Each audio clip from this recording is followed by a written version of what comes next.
بسم الله الرحمن الرحيم. اللهم صل على محمد وعلى آل محمد كما صليت على إبراهيم وعلى آل إبراهيم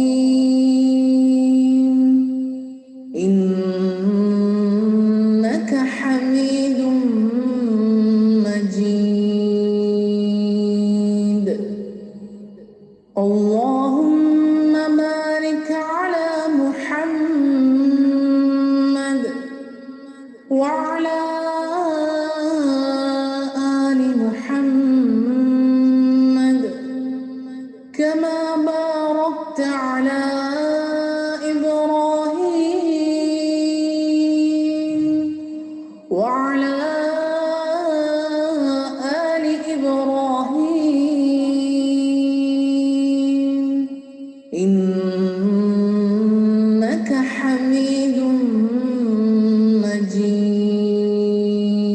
اما بعد فاعوذ باللہ من الشیطان الرجیم بسم اللہ الرحمن الرحیم رب اشرح لی صدری ویسر لی امری واحلل عقدۃ من لسانی یفقهوا قولی ربنا زدنا علما اللہم فقہنا فی الدین آمین یا رب العالمین۔ السلام علیکم ورحمۃ اللہ وبرکاتہ۔ حمد و ثنا، تسبیح و تعریف اس ذات اقدس کے لیے جو تمام عالمین کا رب ہے، جو یکتا ہے، جس کا کوئی شریک نہیں۔ والصلاۃ والسلام علی رسولہ الکریم، جو محسن انسانیت ہیں اور ہر انسان کے لیے ہدایت اور نیکی کا سرچشمہ ہے۔ انسان فطرتاً نیکی کو پسند کرتا ہے اور نیک لوگوں سے محبت بھی رکھتا ہے۔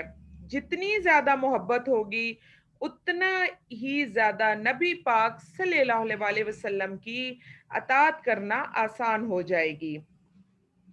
اگر ہم صحابہ اکرام کو دیکھیں تو ہم یہ دیکھتے ہیں کہ انہیں آپ صلی اللہ علیہ وسلم سے والہانہ محبت تھی، لہٰذا وہ اطاعت اور اتباع کے بہت اونچے درجے تک جا پہنچے تھے۔ آپ صلی اللہ علیہ وسلم کی شان میں جتنے بھی الفاظ لکھے گئے، جو بھی اشعار کہے گئے، جو بھی کلمات کہے گئے، وہ سب آپ صلی اللہ علیہ وسلم کی شان بیان کرنے سے قاصر ہیں۔ لیکن ہم وہی کچھ کہتے ہیں جو صحابہ اکرام نے آپ صلی اللہ علیہ وسلم کو دیکھ کر کہا۔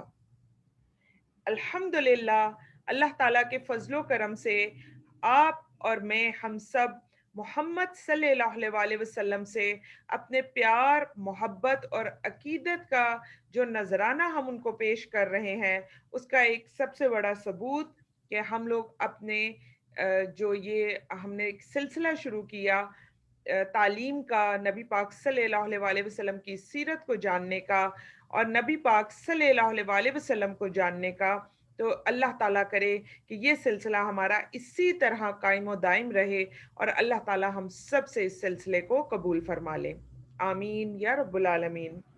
آج کا جو ہمارا موضوع ہے وہ ہے نبی پاک صلی اللہ علیہ وسلم کے معجزات۔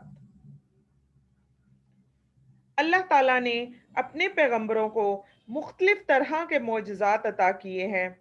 جس طرح اللہ تعالیٰ نے حضرت ابراہیم علیہ السلام کو ایک بہت بڑا معجزہ دیا تھا، وہ یہ تھا کہ حضرت ابراہیم علیہ السلام کے لیے آگ ٹھنڈی ہو گئی تھی۔ اسی طرح اللہ تعالیٰ نے حضرت موسیٰ علیہ السلام کو بہت سے معجزات عطا کیے، جن میں سے ایک ان کا عصا تھا اور دوسرا ید بیضا تھا۔ اور پھر اسی طرح آپ نے جب اپنا عصا مارا تو اس سے بنی اسرائیل کے لیے 12 چشمے پھوٹ پڑے، جس سے ان کی جو قوم تھی وہ پوری طرح سیراب ہوئی۔ پھر اسی طرح حضرت موسیٰ علیہ السلام نے وہی عصا جب سمندر پر مارا تو سمندر پھٹ گیا اور بیچ میں سے خشکی کا راستہ نکل آیا۔ موسیٰ علیہ السلام بنی اسرائیل کو سمندر پار کر کے لے گئے۔ اسی طرح اللہ تعالیٰ نے حضرت عیسیٰ علیہ السلام کو بھی کچھ معجزات دیے جو کہ اللہ کے اذن سے مردوں کو زندہ کر دیتے تھے، مٹی کے جانور بنا کر ان میں پھونکتے تھے تو وہ اللہ کے اذن سے اڑنے لگتے تھے۔ یہ معجزات حضرت عیسیٰ علیہ السلام کو دینے کے بعد سب سے آخری نبی حضرت محمد صلی اللہ علیہ وسلم کو بھی اللہ تعالیٰ نے بہت سے معجزات سے نوازا، اور ان معجزات میں سے سب سے بڑا معجزہ جو ہم سب کے سامنے ہے اور رہتی دنیا تک رہے گا، وہ معجزہ ہے قرآن پاک۔ اس کے علاوہ بھی آپ صلی اللہ علیہ وسلم کو بہت سے معجزات دیے گئے۔ آئیے آج ہم انہی تمام معجزات کا ذکر کرتے ہیں اور اپنے نبی پاک صلی اللہ علیہ وسلم کی برکات سے مستفید ہوتے ہیں۔